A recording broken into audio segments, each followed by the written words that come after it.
We're recording now. Hello and welcome to Unnecessary Roughness, Barstool's college football podcast, brought to you by High Noon Hard Seltzer. It is one of the most delicious drinks in the world. It is fantastic. Nothing says college football like High Noon. There you go. I got 3 sentences in. Next time I'm going to do the full ad. I really am. But Casey, tell them how good High Noon is. No, you're not, because I'm going to continue to tell everybody how good High Noon is. Tonight is the Surviving Barstool live finale in the Chicago office. I will be there sipping on my favorite High Noon, Tangerine. It is number 1 in my power rankings. And as we've been talking about all year, they're all football season, that the 2 limited edition packs, the Game Day pack and the El Presidente pack, are currently there. And it is only limited edition. So if you want to get the Tangerine, go out and find it right now. HighNoonSpirits.com. Drizly, liquor stores. I know Katie's had a bunch of Tangerine. They were right in Jack's vicinity last week. I'm assuming he still hasn't had one, but Jack, I will have multiple for you tonight. Tomorrow. Okay. Jack will have it tomorrow at the New York Christmas party. But yeah, I would assume tonight, guys, for whether you're watching Surviving Barstool at home or you're in New York or you're at the Chicago office like us for the live finale, you're going to be drinking some High Noon. And Tangerine, I think that's a Christmas flavor, right? Yeah, it's tropical, isn't it? Yeah, but I guess Christmas does happen in tropical places. The Bahamas Bowl. I bet you they have Tangerine High Noon at the Bahamas Bowl. Tangerine it's an all-year flavor. There's why are tangerines associated with Christmas? Yeah. Happy Christmas. Are they, Jack? Yeah, they are. Merry Christmas to all you tangerines out there. I honestly didn't know that. I don't hate it because I love tangerines. My son likes There's to even eat a Christmas movie called Tangerine. Now, my wife always hangs a pineapple outside on our porch. Oh. Is it upside down? Yeah, it usually is, but I don't know what it means. I think she just loves fruit. Loves High Noon pineapples. Mm-hmm. Pineapple High Noon. Well, let's not talk too much about the pineapples, because pineapples outside a house usually mean something different. No, all that being said, he knows that. Oh, that was your joke? Yes. Yeah. Come on, Jack. Come on, Jack. This is another one of those moments that if anybody, like, I can't say this enough, and I know that people are like, oh, whatever, you're trying to listen to the ads. If you don't listen to the ads on this podcast, you miss so many Brandon Walker jokes / dad jokes that don't land that should be landing. They're great. That one's not on me that didn't land. No, that's not on you. No, I'm saying it should have landed. No. That was on Jack. My brain has been mush. I got broken by a dozen bit yesterday. I've been, that's on me, hand up. I just found out tangerines are the ripest between October and January. So that's their association. And people will put tangerines in the stockings. Okay. All right. That makes sense. There you go. So it is linked to Christmas. And it is bizarre that, like, when you go, grocery stores that have produce in season, like, I have thought about that. It's the middle of the winter and there are tangerines everywhere. This makes sense. So we learned something new today. So very quickly before we transition right to college football, 30 seconds on Inside Barstool stuff, because Jack mentioned the dozen yesterday, and there were some fans on Twitter saying, you guys should look into Jack and Mook for cheating. And I was like, no. And Jack tweeted out, they lost 17-4. They lost 17-4, and there were fans at the dozen. This is how fans at the dozen are fucked up. They're like, oh, they were cheating, man. They were cheating. They got beat by 13 points. Anyway, let's go. That is. And then Brandon said, I'm not looking into it. No. I refuse to look into that. There are a lot of facets of Barstool fandom, as we know, like the biggest fans all the way down to the smallest group of fans. The dozen fans are up there with the craziest. The Minifans are definitely there, and I'm sure there's other ones I can think of, but like the dozen fans are brutally crazy. In a good way. Minifans, there's only like 4 of them pretending to be 4,000. There's a bunch of dozen fans. Brandon. I say truth. I'm the number 1 college football media personality in the country. I don't know what you want. I don't know if you've seen Kirk's live shows, but they like carried him out on a cross one time. All right. Could you move to your I guess that would be your left a little bit? I just want to see what that says in the back. Oh. Brandon Walker, #1 college football personality 2023. I mean, it's beautiful. Oh, you gave credit to Big Game Boomer on there too. Oh, no, I didn't. This was a gift. I received this as a gift. Titus gave it to him. Shout out Titus. So I've been co-hosting. Such a nice guy. I've been co-hosting a show with Mark Titus for about 2 months now, and he already gave me a gift. In case anybody out there that I've been hosting with for 4 motherfucking years ever wanted to give me a gift. You haven't given me a gift? Yeah. I've given you a gift. What? Friendship. Oh. Casey always gives Katie and I a gift. You walked right into that one. I give them Christmas gifts. How about you? Yeah, I got a gift from Brandon. I've given Katie a Christmas gift before. And Brandon gives me the gift of YKB membership. So it's like, it's that simple. You can never top that gift. That's the best gift of all time. Not only membership, you have equity in the YKB Boys franchise. Thank you. Is it going public anytime soon? Well, no, because public. All right, here we go. This is going to be a little bit of a recap show as we look back towards. We're getting ready for the playoff and the bowl games, but I would like to hold our feet to the fire and look back at 2023 season and see who was right, who was wrong, and so on and so forth. Before we do that, Casey, there was one Matt Rhule bit you wanted to talk about. Yeah, I don't even know if it's like I don't know if you were meaning bit by like the Barstool definition of buffet of bits, but no, I didn't. Okay. See, I was just making sure. But no, so he was on Pat McAfee's show, and we know that Matt Rhule has always been very open in press conferences, especially since the NIL stuff. But it kind of went a little bit viral for, people who are still trying to like hold on to the idea that the NIL is not fully changing college football. And basically he had a press conference. Then Pat McAfee asked him about this previous press conference where he went on and he said, hey guys, good quarterbacks in this country cost between 1 to 1.5 all the way up to $2.5 million a player. And on a lot of these big time rosters, they've got players that are costing $6 to $7 million.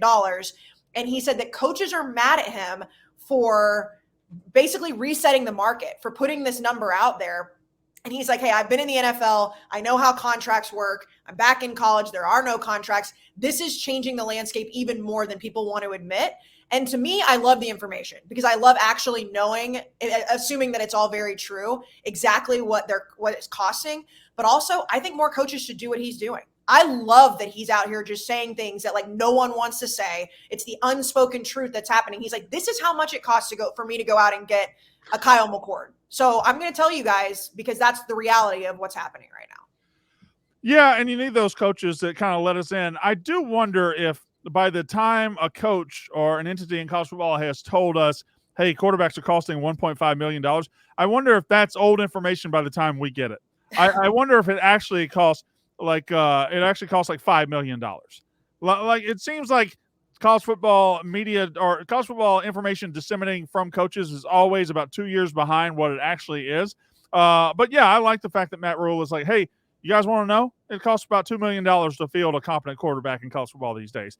And then coaches get mad at him for saying it. And they're like, hey, Matt, like he even said, like, he was like, I'll get like text messages like, hey, Matt, like stop doing this.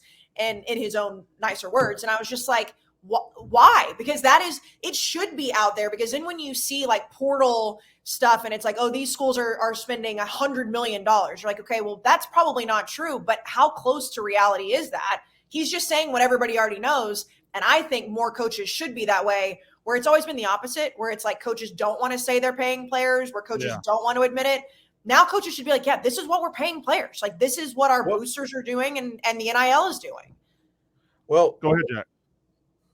Rhule's overarching point, correct me if I'm wrong, Casey, is there's no regulation to it. Right. And the coach can't negotiate with the players or make decisions on that. Now, we all know they are making those decisions. They are, there's a middleman and they talk to them. But he's essentially saying in the NFL, there's not going to be this random fan that happens to be rich and owns a box in the stadium say, oh, we're going to go sign this quarterback this year because we want to. Yeah, he mentions that in there, Jack, where he's like, the contract situation in the NFL is now bleeding into college football, but the contracts don't exist. So it's just like the bigger problem is to him is that, but that he's basically saying like, we don't know how to regulate it, but this is what's happening right now, and I'm going to talk about it because this information should be out there. At the end of the day, there are no contracts, and Charlie Baker from the NCAA is trying to make it where the colleges can do something. We can't even have conversations with the players about money. That's a quote from that rule. It is kind of absurd that players are getting all this money to go to these colleges, and these colleges are not directly involved. There are these collectives and these groups of boosters and these things. Why are we spitting in the public's eye and lying to them still? Like, they're obviously getting paid to go play college football for a certain college. Let the college handle it. Let the money come out of the billion-dollar TV contracts these guys get. Don't make fans have to raise the money themselves. I think that makes it much more competitively balanced across the country too, because there's wild disparities between the money that Texas A&M boosters have and the money that Iowa State boosters have. But there's not wild disparities between the amount of TV revenue coming in between certain teams, especially if they're in the same conference. So at some point we're going to get together and say, you know what, common sense. We don't have to pretend these are amateurs anymore. We don't have to pretend schools are not involved. Let's just put it all on the table and see how it shakes out. I don't know if college football will ever put it all on the table because everything's gone on under the table for so long. I think they're going to have to, Brandon, because we never thought they would even let guys get money for their own autograph. The fact that the NIL became name, image, and likeness, like that was a huge step forward. But now it being unregulated and being something that you cannot control right now, they're going to have to do something. Now we know the NCAA is full of buffoons, and that's probably not going to happen anytime soon. But eventually it's going to come to where it's like, if we are giving players any money, which they should, because they are not just students anymore. We know that this is billions of dollars being put into this sport. Then you have to find ways to make the playing field even. Or like you said, you're going to have Texas oil money or guys in Athens or guys in, at Ohio State and Michigan giving way more money. And it's going to end up being just absolutely ridiculous with the disparity of talent. Did you see the NCAA? They're actually trying to do that. It's a subdivision. Charlie Baker, the president, I think he pitched it. He sent a letter to schools. I don't know where it stands currently. He has pitched the subdivision where schools can directly pay. So what you guys talked about with Brandon and Casey, that if it passes, that could become the normal. And I think maybe this is me not reading it, but I haven't heard anyone say that the money should come out of the TV revenue. Like obviously, like it's instead like Jim Harbaugh, like that explicitly being the pool. I think that's a very logical, makes sense point. We are headed that way. Yeah, I think we're headed that way. Now, credit to Matt Rhule. I like him saying the quiet part out loud. All right, so it's time to recap the 2023 season. Obviously, we have some transfer news. Grayson McCall to NC State. I feel like there's some teams that are falling into the transfer zombie stage where it's just they're going from one to another to another to another to another. So NC State now just going from transfer to transfer, and they can't get any real rhythm here for their quarterback position. Kentucky's the same way. Kentucky went from Will Levis to 1 year of Devin Leary. Devin Leary kind of sucked. Now they're bringing in Brock Vandegrift. Will he be good? The transfer portal is great, and it allows players to move freely. But if you become a team that's absolutely dependent on a different transfer quarterback every year, I don't know how you build sustained success with that model. It's just trying to put a Band-Aid on a bullet hole. If a bullet hole is not having a quarterback there that's for a long time, it's just like an easy fix. But some teams are better at it than others, like Oregon and Bo Nix, Oklahoma with their quarterbacks. Go ahead, Jack. Let's look at great teams recently. Yeah.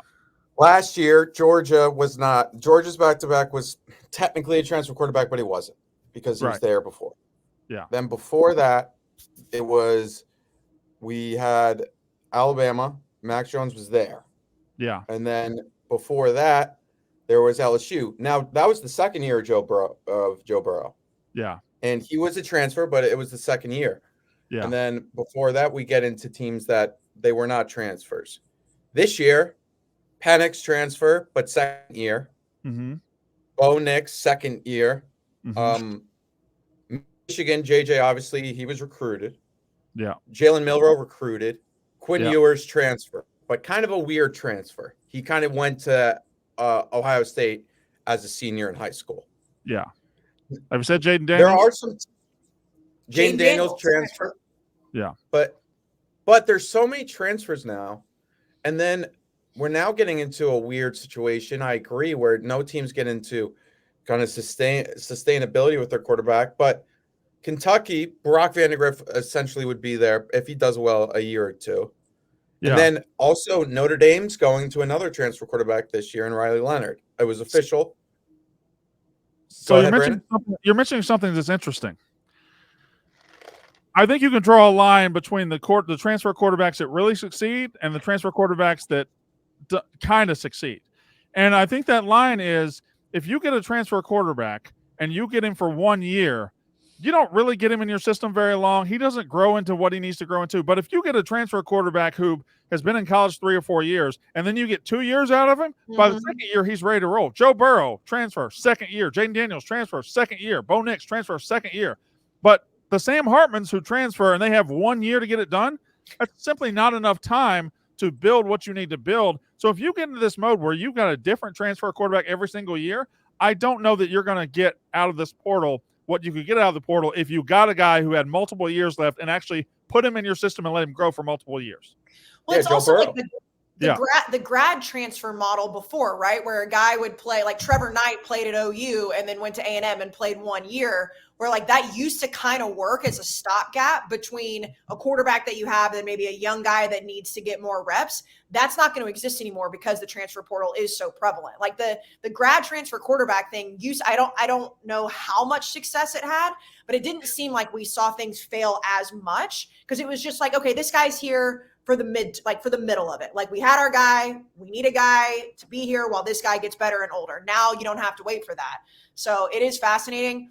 But by the way, anytime Sam Hartman's name comes up, I just wait for Jack to go crazy. Like, that's now like the Roman Empire thing, like that. Sam Hartman is Jack's Roman Empire in my head. Sam, it's over. I mean, I think I'm retiring my Sam Hartman hate. I just want to say I was early on it. I was the #1 Sam Hartman hater. Now I'm off it. I wish him nothing but the best. There you go. What a growth moment for you. All right. Huge moment. Go ahead. No, go ahead, because I'm going to an ad as soon as I start talking. So what do you got? On the opposite side of transfers, have we ever seen a quarterback, Drilling Gabriel will be interesting, on their third school be successful? Obviously, I think there might be exceptions when your coach or OC leave. Like Max Johnson, that's UNC is going to be his third school. We've seen people, I think that's different. There's a chance for success because within the Power Five, but like you got JT Daniels, got TJ Finley. Like, is there a quarterback that really does well and reaches his peak at his third school? Probably not.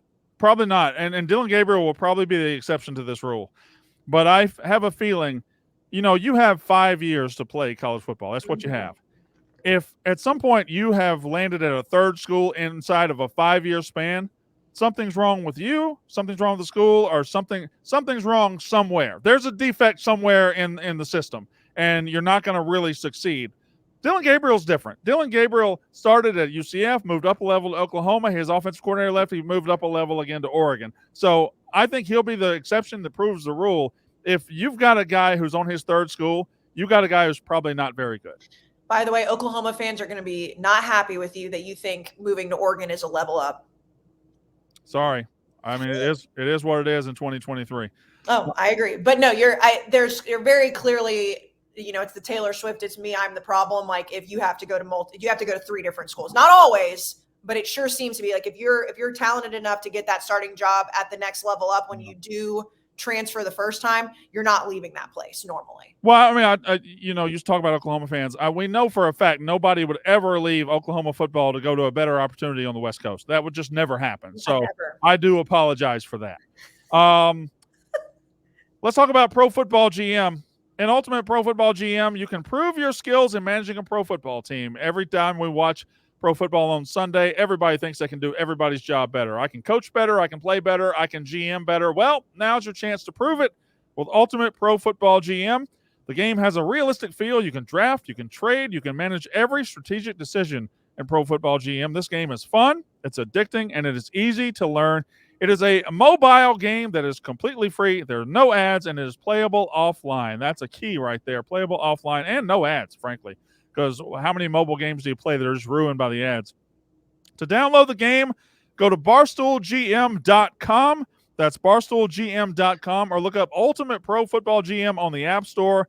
You can use code Barstool in all caps, BARSTOOL in all caps in the game store for a 100% free boost to your franchise. Again, that's barstoolgm.com. Okay, let's talk about 2023 and the season that was. And here is your thought exercise for the day. I asked you guys to bring, when school children study the 2023 football season 20 years from now, 10 years from now, who are the teams that stick out the most? Who are the teams that you have to talk about first when talking about the 2023 football season? I asked you to bring 3. I have a feeling there's a couple schools that'll be on all 3 lists. Maybe I'm wrong. Maybe I'm mistaken. But I will allow Casey to present her list to the class first. The 3 teams that define the year 2023 football. This is where the Casey semantics comes in, because it's like, do they define the overarching thing or on the field? I did 2 different ones. So on the field, I believe that the 3 that you have to talk about will be, and I'm kind of projecting a little bit, but Alabama, Michigan, and Texas. Okay. So I wanted to put Washington in there. But I do, and without Alabama sneaking in the college football playoff, Washington would have absolutely been there. But I think that of the 4 that are in the college football playoff, the biggest stories in the future are going to be those 3 teams. Off the field, I believe that it will be Michigan, Colorado, and Texas. And the only reason I say off the field with Texas is because they are going to the SEC, and this is the last year in the Big 12 and just kind of like exiting the conference. And this is the whole Texas is back narrative and everything. They finally made it to that national championship caliber stage the last year of them being in the Big 12 before they move conferences. So those are my 2 different answers. I do think you're missing a massive one. Am I? Oh, yeah. Georgia. No. I guess I'll go now. When discussing the 2023 season, I think 3 teams stand out, and these will be the 3 teams we talk about 20 years from now. And I'm not saying this to make you look bad. I'm just saying Florida State. You will feel silly when Florida State. Okay. The 3 schools that stand out. How did I have that blonde moment? The 3 schools that stand out the most when talking about 2023 will be the Colorado Buffaloes. Mm-hmm. Listen, for whatever reason you want it to be, there's no denying they moved the needle more than anybody in the first month of the season. It fell off. It fell apart. Now, if you pay attention to the transfer portal and recruiting, Deion's putting Humpty Dumpty back together a little bit. So we'll see about that later. But there's no denying that the September month of this season was defined by Colorado and all the eyeballs that got on Colorado. The Michigan Wolverines, for everything Colorado did in the first month, Michigan took over from there and dominated the storylines from that point on. They were dominated on the field. They dominated off the field. Their coach got suspended multiple times. They had the most hilarious scandal in the history of college football, and it kept giving and kept giving and kept giving. We'll never not talk about the 2023 Michigan Wolverines. And lastly, we will never, ever talk about the 2023 football season without mentioning the Florida State Seminoles. And that is, regardless of what happens in their bowl, they went 13-0 as a Power 5 team and did not get allowed to play for a national title. That is unheard of, unprecedented. Whether it was the right decision or not, I personally believe it was the right decision. It will be talked about forever. So those are your 3 teams. Now, I did have Texas as number 4, but this is a 3-team list: Colorado, Michigan, and Florida State. Jack. Can I issue a formal... Yes, you may rebut. Go. No. I'm not rebutting. I'd like to issue a formal apology to Florida State that I had that incredible blonde moment, because I have been ringing the bell for Florida State. I don't know exactly where Katie landed with that, but I believe she agreed with me. But of this podcast, I was the one ringing the bell the hardest for Florida State to get in the college football playoff. And that blonde moment, I don't know if it was just like a Men in Black zapped my brain and I just can't even talk about Florida State anymore. I'd like to apologize. They absolutely should have been in the off the field conversation. Jack, your turn. All right. So instead of teams and whatnot, I decided to essentially do my own. kind of question. And I think the overall narrative of college football for 2023 is it truly was the year that it took over national conversation. Mm-hmm. We started with Deion. It was the biggest story in sports for 3 weeks. Then there was a little bit of a lull. Deion lost, and it became like, oh, Deion stings, da-da-da-da-da.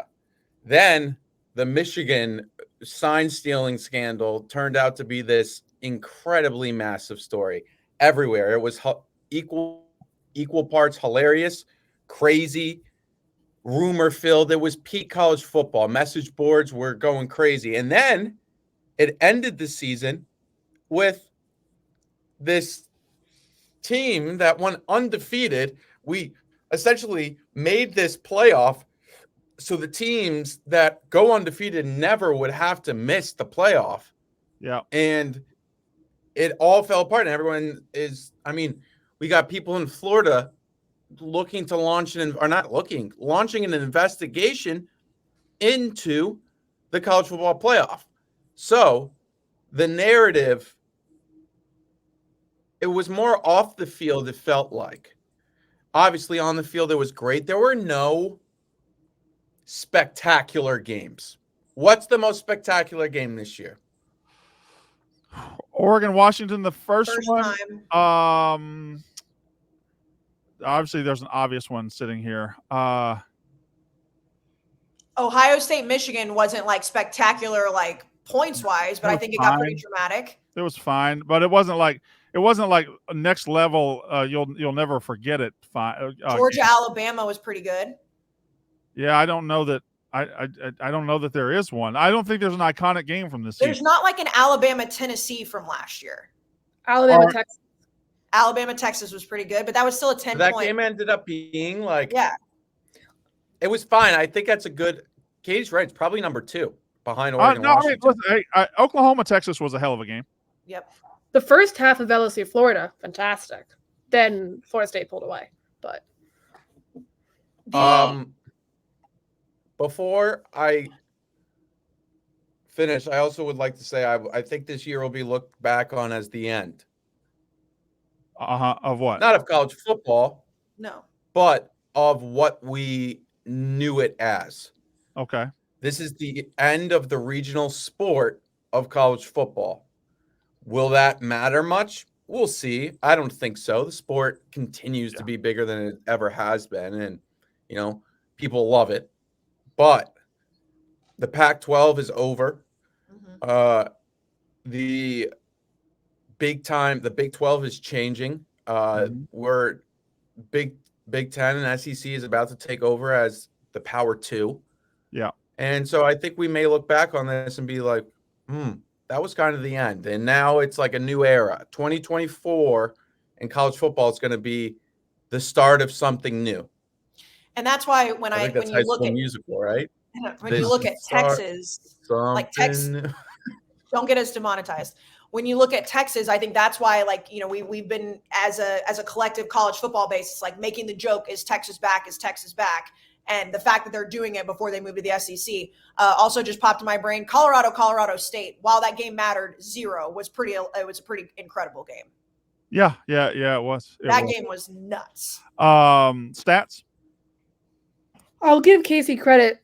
I forgot about Colorado. Colorado wasn't on my list, so it also goes to show the fall off. My final is Florida State. Ed put Colorado in, Michigan, for all the reasons everyone said. I cannot believe I wrote down a list and did not put Florida State on it. I feel like I should, please take away any type of YKB membership that you're potentially giving me. I forgot Colorado. So. Hold on. We don't just give these things away like candy. That's where I knew it wasn't ever going to be given to me anyways. I mean, the committee hasn't even met on you yet.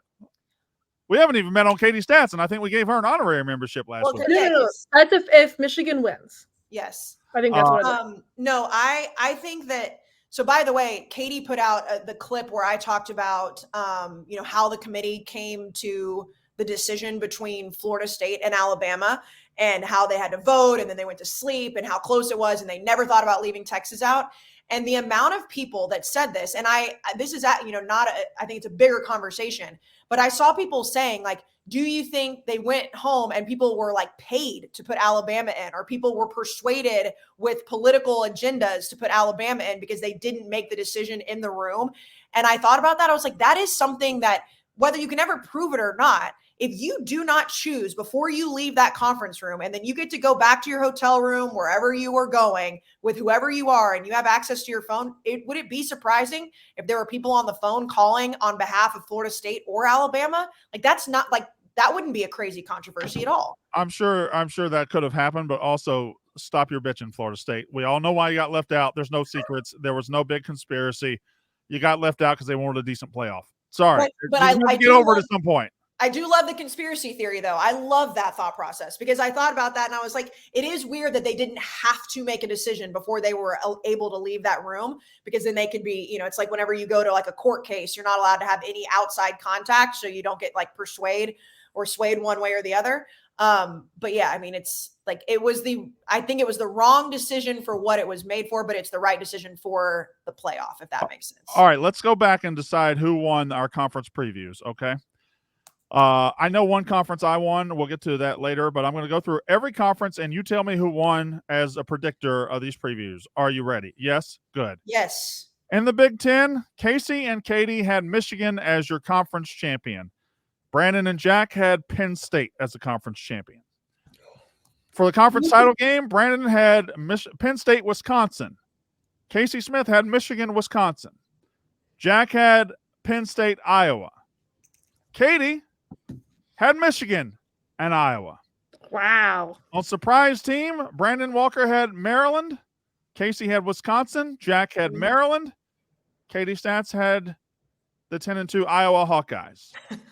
Disappointing teams, Brandon Walker had the 10-2 Iowa Hawkeyes. Casey and Jack both had Michigan State. Katie had Nebraska Cornhuskers.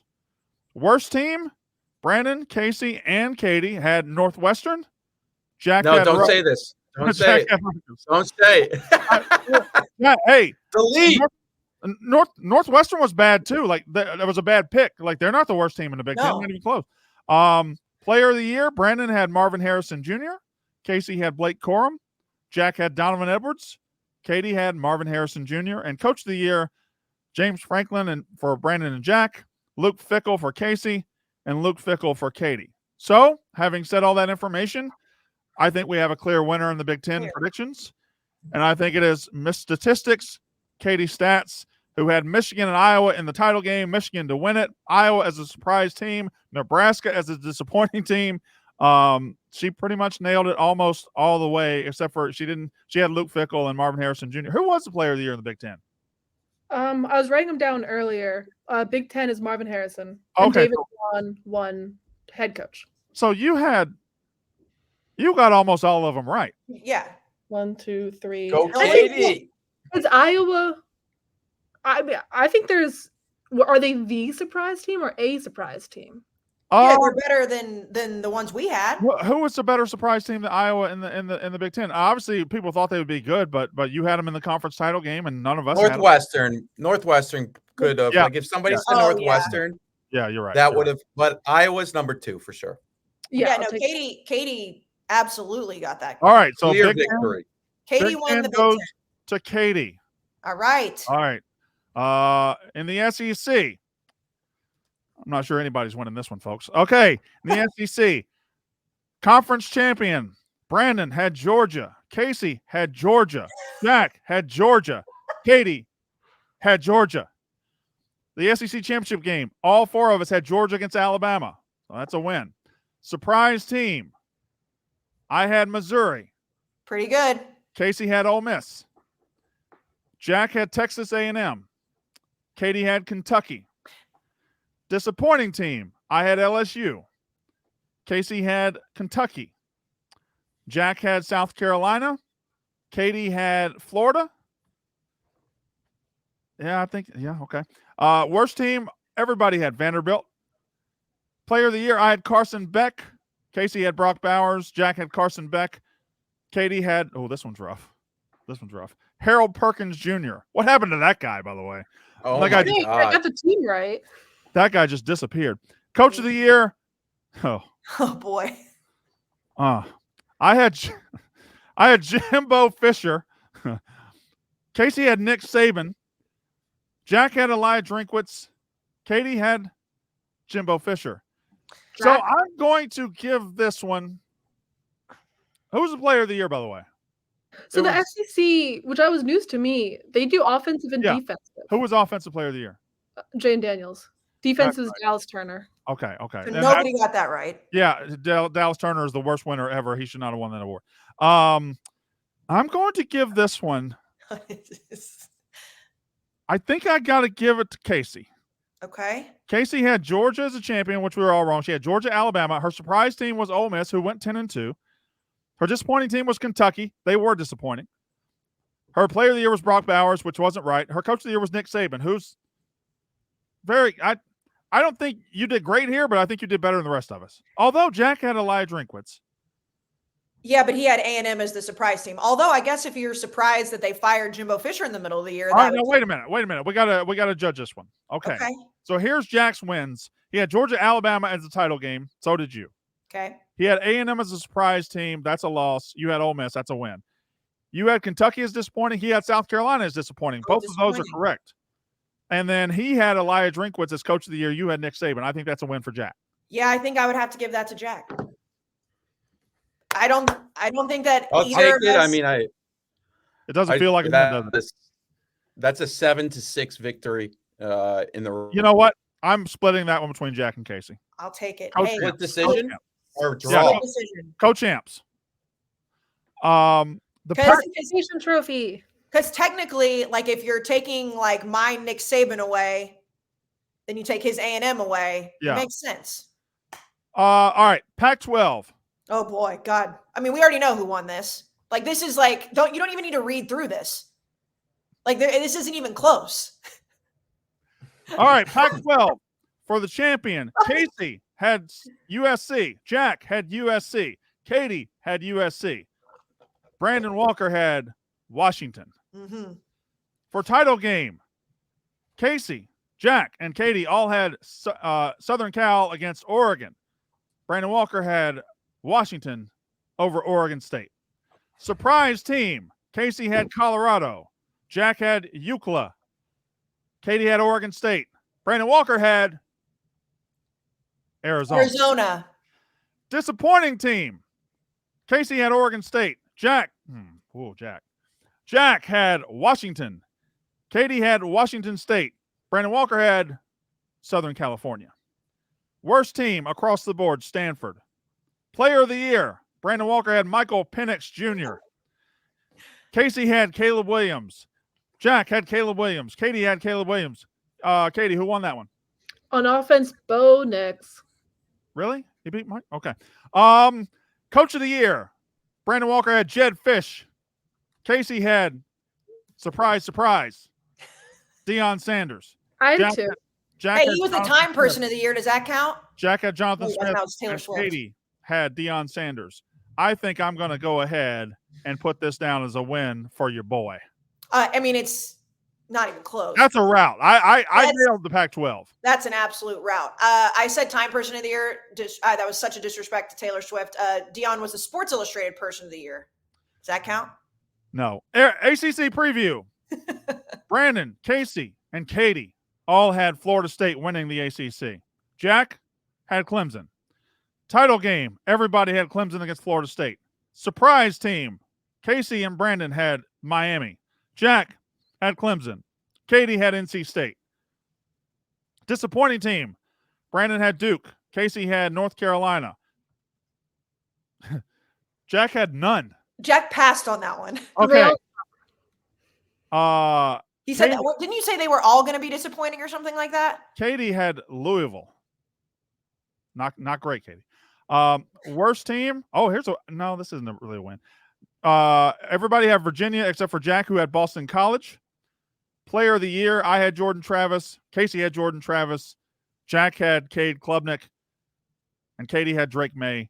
And coach of the year, I had Cristobal. Casey had Norvell. Jack had Dabo Sweeney. And Katie had Mike Norvell. So, I'm giving this one to Katie Stats. I'll take it. I think it's a tied. I also found it a disappointing team. I can't tell who's a better between Duke and UNC. All right, so here's where you won. You had NC State as your surprise team. I just watched them go 9-3, and it's still a surprise to me. So you won there because Casey and I had Miami. Jack had Clemson. A disappointing team. You had Louisville, which is a loss for you. I had North Carolina. Or I had Duke. She had North Carolina. It could be one of those. Who was the player of the year? What? Jordan Travis. But outside of this, who do you think actually, not who had it, but Duke or UNC? Who do you think had a more disappointing season? I think Duke did. I think Duke, starting off the way they did by beating Clemson, really opened themselves up to have a good year, and then it just kind of fell apart by the end.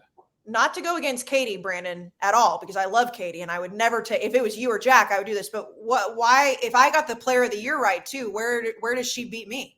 I'm going to split it. Okay, Katie and Casey win the ACC. I never want to take anything away from Katie. No, you just did. No, I was curious where you just. Okay, all right. Here's your wins over her. You had Norvell as coach of the year. She had Norvell, so that's a win for neither of you. Okay. You had Jordan Travis. She had Drake May. Casey. You had Miami. She had NC State. Otherwise, you're both tied. So it's a tie. It's a straight up tie.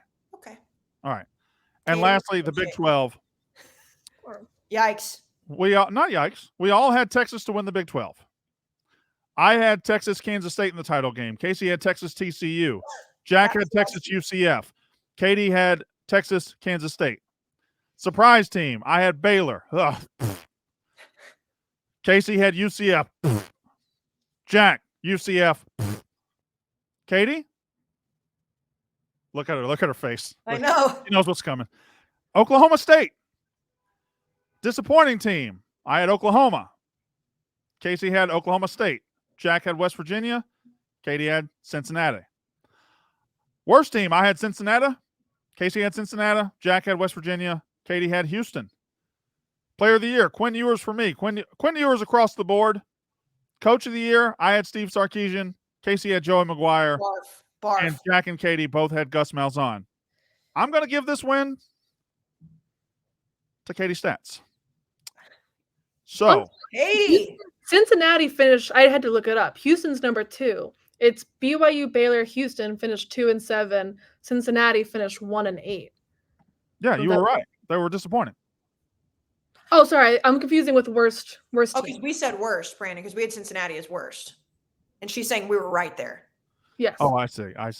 Okay. I'm still giving it to Katie. Shucks. I mean, she had Oklahoma State as a surprise team, and none of us, I thought they would be one of the worst teams in the fucking I said they were going to be the disappointing team. Can we circle back to the YKB membership voting? Not right now. Just, you never know. You're getting a little presumptuous there, Stats. You just want. So what did the final count come to? Katie won the Big 10. Katie half won the ACC. Katie won the Big 12. She has 2 wins and a half. Jack has a half in the SEC. Casey has 2 halves, and I have 1 whole. So Katie won in a landslide. Katie won in a landslide. Yes. Katie won in a landslide because Katie has as many as the rest of us have combined. Yeah. All right, here we go. Damn. So, Katie, congratulations. Give me a banner for that one. Tell Mike Titus to. They don't just make banners for anything, Kate. What? You think they just can make banners for any old thing? Hey, predicting accurately is more impressive than big games or Zoomer Boomer making a list. Some would say. Not me. I'm not saying it. That's what you People said. would say. Call him. He knows ball more than anybody. You call him Zoomer Boomer. All right. Factor, this bustling holiday season, you might be looking for nutritious, flavorful meals to fuel you on jam-packed days. Factor, America's #1 ready-to-eat meal delivery service, can help you eat well for breakfast. They can help you eat well for lunch, and they can help you eat well for dinner with chef-prepared, dietitian-approved, ready-to-eat meals delivered straight to your door. You'll save time and stay on track with your healthy lifestyle while tackling all your holiday to-dos.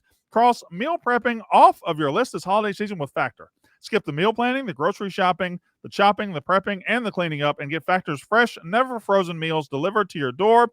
Treat yourself to high-quality, delicious meals over the holidays. Choose from 35 plus chef-crafted meals every single week that support a healthy lifestyle and meet your meal preferences, whether it's calorie smart, vegan, veggie, protein plus, or more wholesome options. Factor isn't just for dinner. Count on extra convenience, and consistency probably, any time of the day with an assortment of 55 plus add-ons that suit your various preferences and tastes. You can have quick breakfast items, lunch to go, grab and go snacks, ready to drink cold pressed juices, shakes, and smoothies this December. Get Factor and enjoy eating well without the hassle. Head to factormeals.com/Walker50.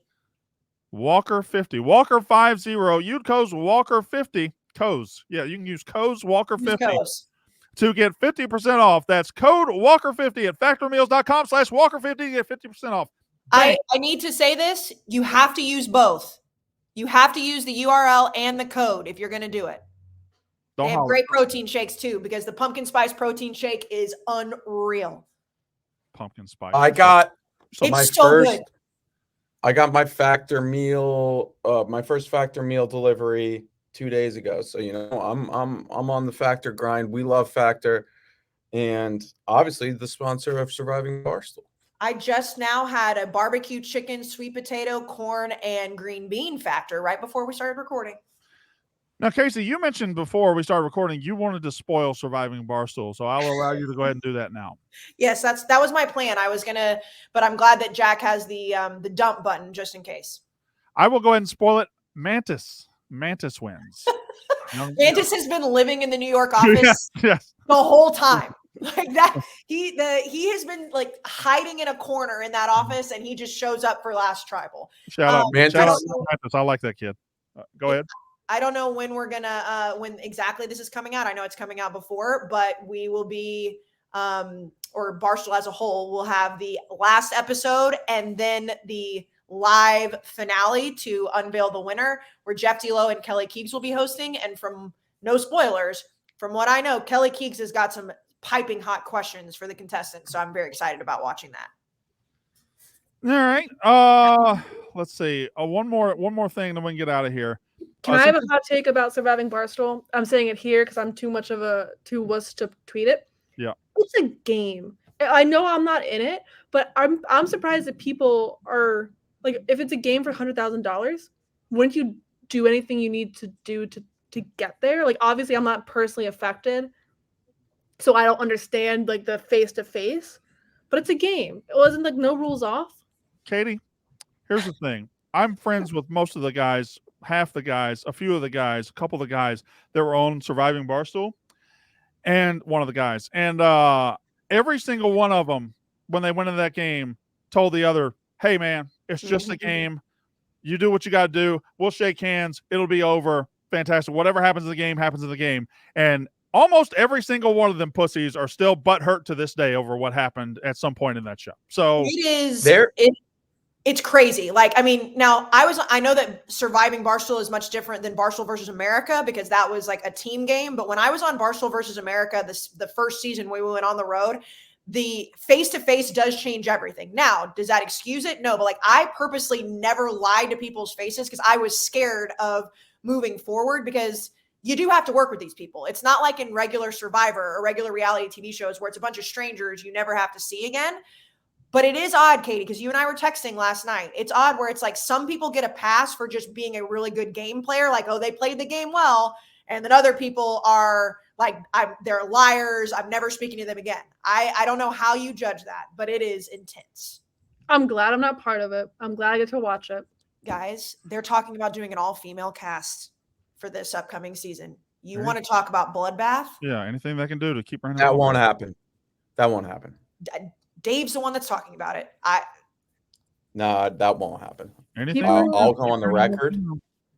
I'll go on the record and say the chances of that happening are so slim. When he said that, like when we were, I don't know when it was, when he said that and I did the count of female content and I was like, holy shit, that will be the most ruthless thing ever. Kelly Keegs would actually murder somebody for $100,000. If he's going to do that, he's going to have to hire some interesting females between now and then, right?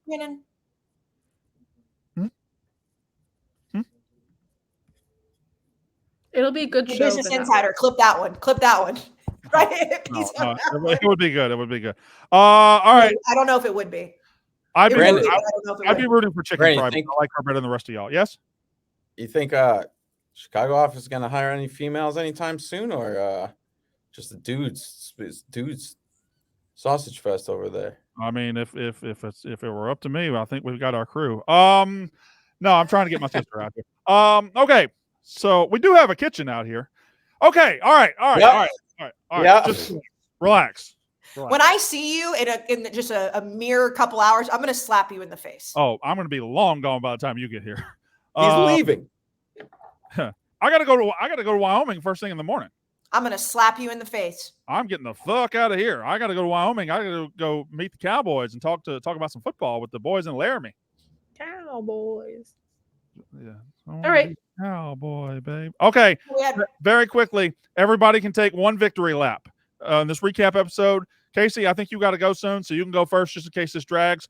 Take your one victory lap of the team you sat here in August and was the most right about. Maybe it's not a team. Maybe it's a player. Maybe it's any take. Take your one victory lap, and then we wrap up this recap.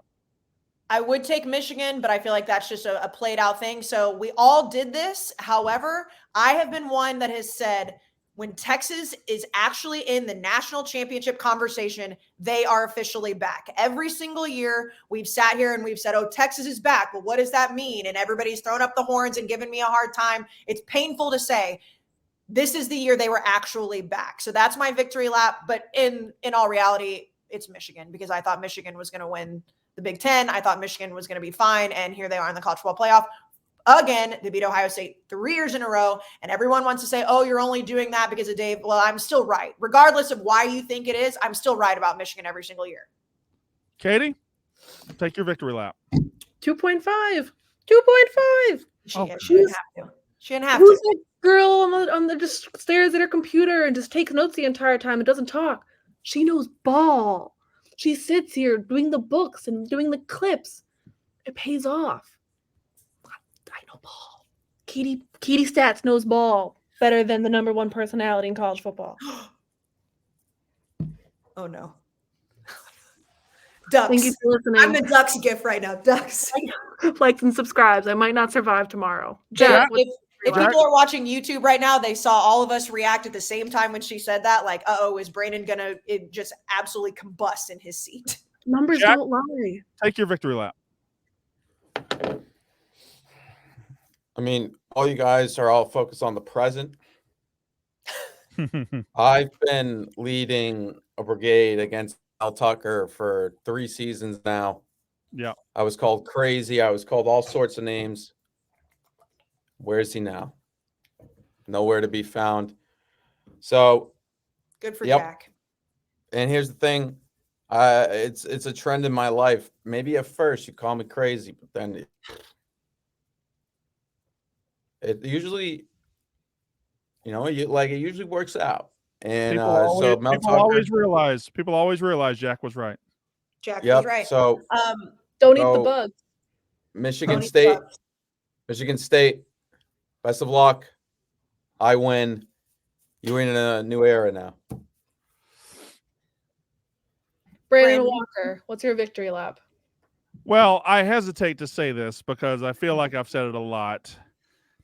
But the truth is, if there's not a statue of me built in Columbia, Missouri soon, somebody dropped the ball. If there's not some sort of movement inside the state legislature in Jefferson City to acknowledge my greatness, my superior skills as the bus driver who got Missouri to 10-2. Nobody in America, not just media, nobody in America was talking about Missouri in the summer. Nobody. But this guy was.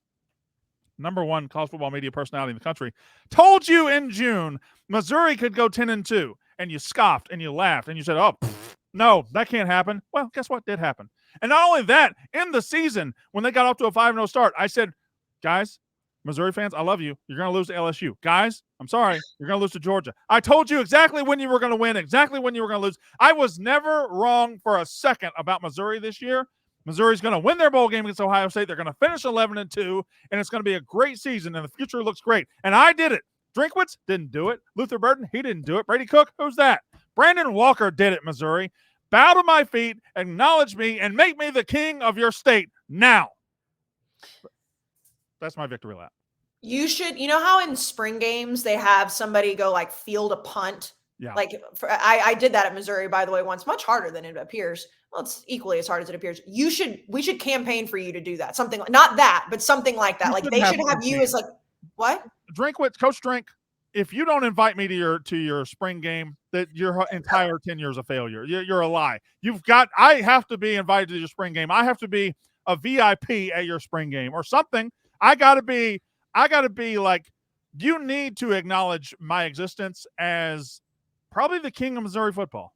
They need to have you on the sidelines of the bowl game or at the spring game or something. I should be able to call plays at this point. For the spring game or for a real game? For a real game. Oh, maybe against Ohio State. All right, y'all ready to get out of here? Yes. Again, I would like to apologize for my blonde moment. Florida State, I am ashamed. All right. Apology not necessary. But sure. Okay. So lesson learned here is Katie Stats knows ball. Missouri owes me, and Michigan State, Jack owns you. Yes, everybody agreed? And Texas is back, and everybody can stop saying that I'm only on Michigan to be on Michigan because I'm always right about Michigan. And for the second time in 2023, let me say, R.I.P. Wake up, Mincy. Yes, Jack. And I just want to congratulate Casey's child for enrolling in the class at Colorado that is all about Deion Sanders. The primetime class. It's called it. He's actually taking it for 15 credits every semester. So he's going to graduate thanks to Coach Prime. So I just want to congratulate your son and let him know that I did that. Maybe we'll clip this out, send it to him. Yeah, no, I'll let him know. He's also he's in the transfer portal to play offensive line there because apparently everybody in the country is. So nope. Twitter's pointed this out. All the transfers for Colorado's offensive line, they're not feeling them. There's not enough MAGA on the line, they're saying. Oh boy. Okay. All right. That's what Twitter's saying, not me. I gotta go to Chicago. I gotta go to Chicago. One of them's a UConn transfer. I wish him the best of luck. If Jack's going to get on a political transfer, I got to get to Chicago. So you guys have fun while Jack goes on his political rampage. All right. That was the That's Twitter. That's Twitter, Casey. That was Twitter. Delivery service. Yes, she's gone. Okay. That's unnecessary roughness.